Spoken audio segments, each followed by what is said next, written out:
Okay, imagine this is you and this is your stuff. Have you heard of civil asset forfeiture? No? It's a mouthful, right? Well, to some folks, it's also known as a cash grab or policing for profit. Why? Well, civil asset forfeiture is a legal process where law enforcement can take your property and keep it, regardless of whether or not you are ever charged with a crime. The original purpose of civil asset forfeiture was to prevent people from keeping property that they acquired through or used for criminal activity.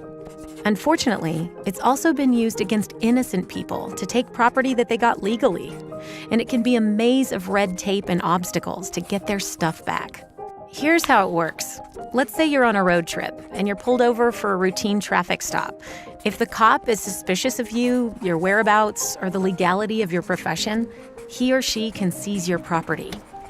By property, we mean your car, your phone, your cash, your guitar, your computer, your house, you name it, they can take it. And here's the kicker. You don't even need to be charged with a crime in order for law enforcement to keep your stuff, because the claim is filed against your stuff.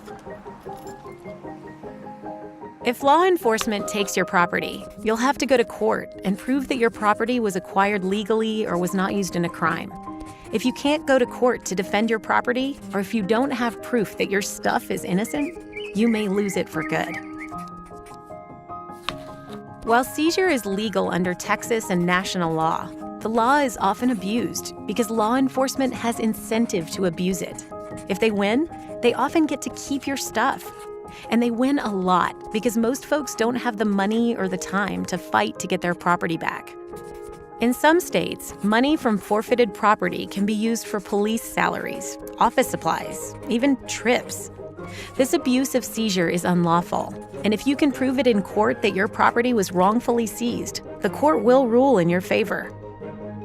It's a pretty tough situation, but you can fight civil asset forfeiture in court.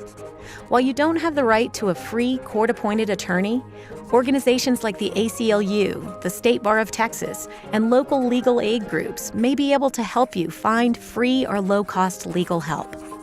If you can't hire an attorney, you can fight forfeiture yourself. Without the experience of a lawyer, it may be tough, but check out our next video for tips on how to argue your case, or go to endforfeitureabusetx.org for some helpful tools.